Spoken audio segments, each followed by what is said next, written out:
હતા. મેં કોઈને બોલવા માંગતો નહીં હતો કે જે રીતે ભયનો માહોલ પેદા કર્યો છે,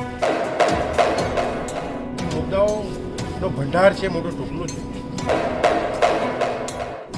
અમે એક જ મુદ્દાને લઈને લડીશું, એ છે બેરોજગારી. આજે દમણ અને દીવના યુવાઓ બેરોજગાર છે. કોઈને સરકારી નોકરી મળતી નથી, અને સરકારી નોકરી મળે છે તો માત્ર ને માત્ર બહારના લોકોને. તમે જોયું હશે કે પોલીસ ડિપાર્ટમેન્ટમાં બહારથી લોકો ભરતી થઈ રહ્યા છે. આ શું? પંજાબથી, હરિયાણાથી, દિલ્હીથી, સાઉથથી આ શું થઈ રહ્યું છે ભાઈ? સી અને ડી ગ્રુપમાં આવે છે, બીમાં આ લોકો માત્ર ને માત્ર દમણના જ લોકોને અહીંયા ભરતી થવું જોઈએ.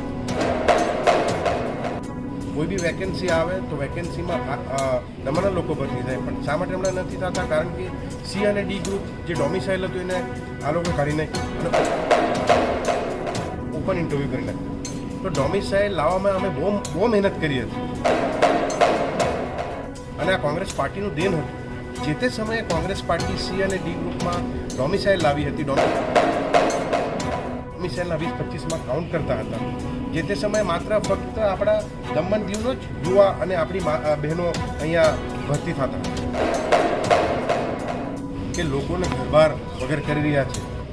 શાસન પ્રશાસન લોકોના ઘરના વચ્ચેથી રસ્તો લઈ જઈ રહ્યા છે.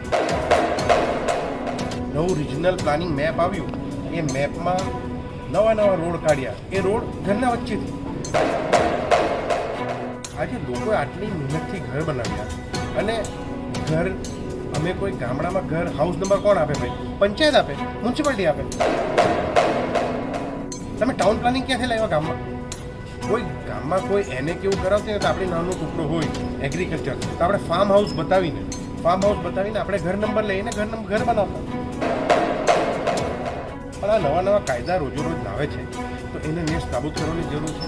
એ જ રીતે આજે મોટી ઇમારત બનાવી દેવી બહુ સારી વાત છે, ડેવલપમેન્ટ કરવું જોઈએ, પણ હોસ્પિટલ બનાવી દે.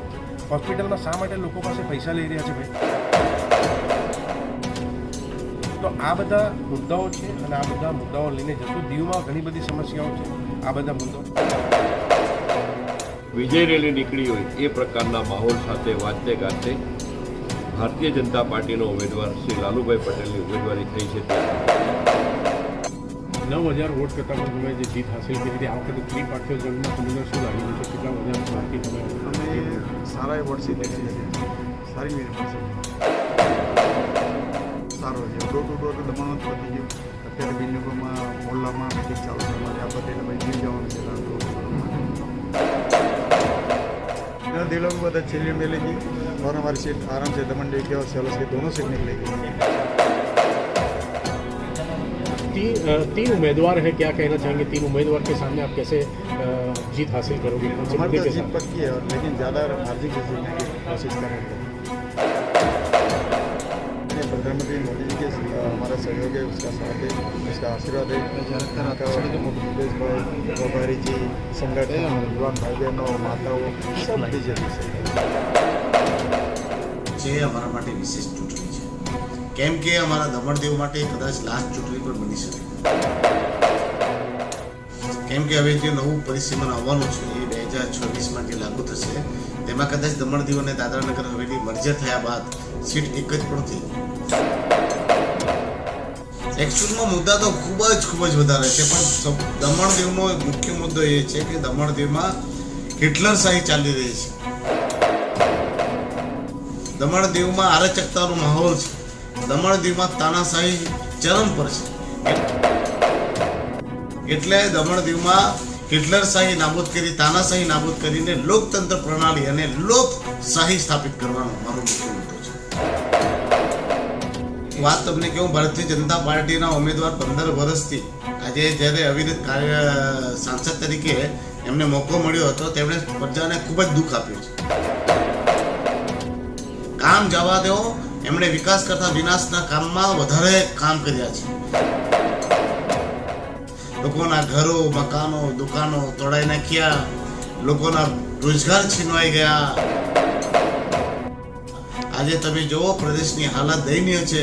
આજે 15 વર્ષ શાસન કર્યા બાદ પણ આજે લોકોને પીવાનું પાણી તક નથી મળતું.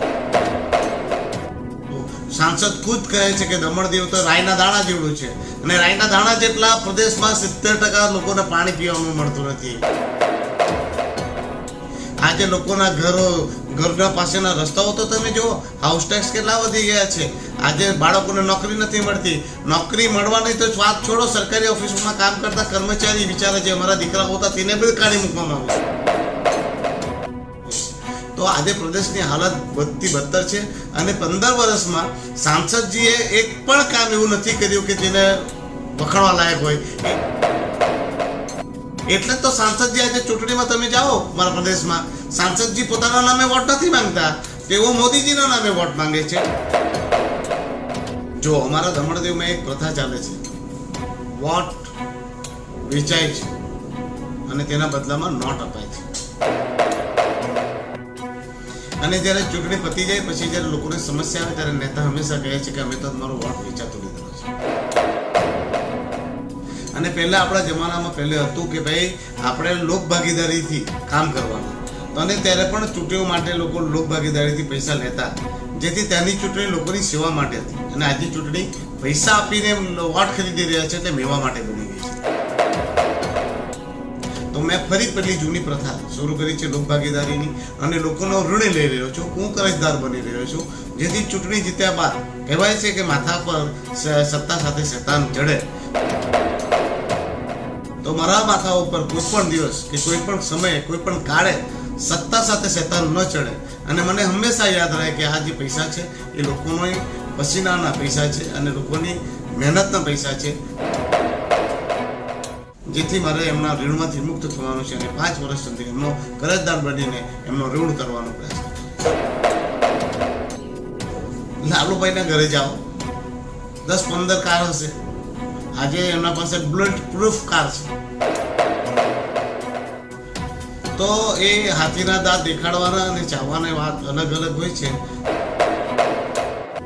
ને એ તો હાસ્યાસ્પદ છે. અને આનાથી મોટો જોબ કોઈ હોય નહીં છે. લાલુભાઈએ શરમ કરવી જોઈએ, અને પ્રશાસને એના ઉપર ઈડી અને સીબીઆઈની ઇન્કવાયરી કરવી જોઈએ કે આવી વાત સાંસદ લાલુભાઈ પોતાના એફિડેવિટમાં કેવી રીતે આપી શકે.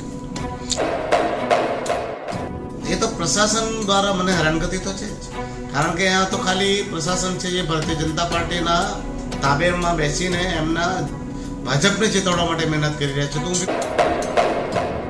વિપક્ષમાં છું, તો વહેતી ધારામાં તો હોતો નથી, હું વિપરીત દિશામાં કરી રહ્યો છું, એટલે મને દરેક રીતે પરેશાન કરવામાં આવી રહ્યું છે.